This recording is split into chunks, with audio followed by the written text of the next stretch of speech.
Well, we're in Simpsonville, South Carolina, and we're having a heat wave. It's up to 35 today, and supposed to start warming up towards the weekend to the high 50s. So we're getting away from that sub-freezing weather and looking forward to a good day. It's a beautiful, sunshiny day, and it's nice outside. Just a little bit still on the cool side. Notice that I've been wearing flannel shirts, long sleeve flannel shirts. For those of you that knew me in Florida, you know that that's really unusual to see me in a long sleeve shirt, and particularly a flannel shirt. But all of those shirts that were given to me over the years that were flannel and long sleeve, they're all getting used now. We're in our Bible trivia series. If you like this series, by the way, if you just drop me a brief email or even comment on YouTube, that would be helpful. If you'd rather see me do expository messages out of the New Testament, let me know that. I want these devotions to be for you. But the series that we're doing now on trivia is unusual things of the scriptures that perhaps you overlooked, and then why they're there so that we can worship a creator God. So here's your three questions for today. What material did God use to create animals? Now, we all know in chapter 2, verse 7, that God used the dust of the ground to create man. What material did God use to create the animals? Or did he just speak them into existence? The second question is, why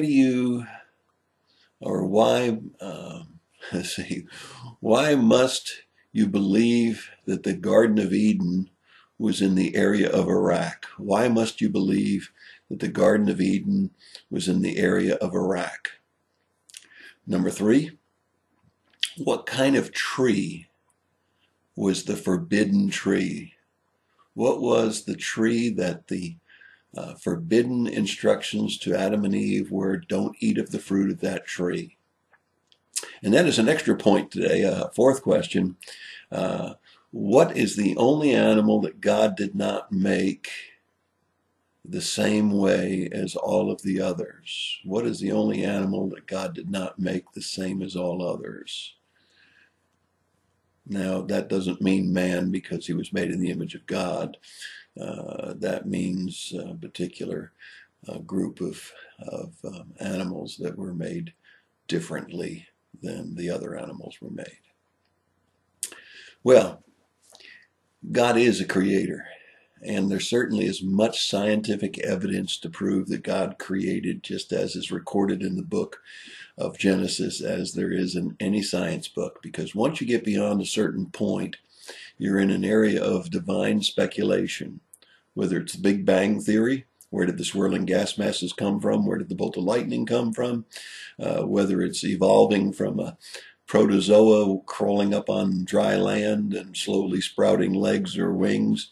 No matter how you cut it, there's a certain amount of faith and divine speculation in any kind of creation account. And you know, as much as I trust and believe the Bible because of all of its other prophecies and fulfillments, its accuracy, even though it was written way before we knew all we know in science today, I believe the Bible is still the most reliable source for the creation of the heavens and the earth. And I believe we serve and that we worship a living God, a creator of the heavens and the earth. So what are the answers to the questions? What material did God make to use to create animals? The answer is found in Genesis chapter 2, verse 19. Even though God did speak them into existence, it says that he made all of the animals out of the earth, just as he did Adam. So very answer is in Genesis chapter 2, verse 19. All of the animals were made out of earth. Interestingly enough, if you look in the encyclopedia, if you were to take any kind of animal and break it down into its parts, that is chemical composition, you'd find out that we're made up mostly of water, but all of the other things that we're made of are found commonly in the earth. Fascinating, isn't it? That after all of these years, and now we've gained all this scientific knowledge, that the composition of man is basically earth, and that's exactly what God used to create not only man, but all of the animals. with the exception of one, and we'll get to that question. Why do you have to believe that the Garden of Eden was in the area of Iraq? Well, the answer is found in Genesis chapter 2, verses 10 through 15, where it's very detailed and tells us about the rivers, the Tigris, the Euphrates, and the rivers that were in the region. And he talks about the fact that he placed the garden in that region. The Tigris and Euphrates rivers, of course, are in Iraq. And so we see that Turkey, Iraq, and that area had to have been the original site for the Garden of Eden. Isn't it interesting that that many years ago and that long ago writing would identify a geographic spot that we can identify today? Credibility of the Bible is incredible. And so we come to the third question. What kind of tree was forbidden?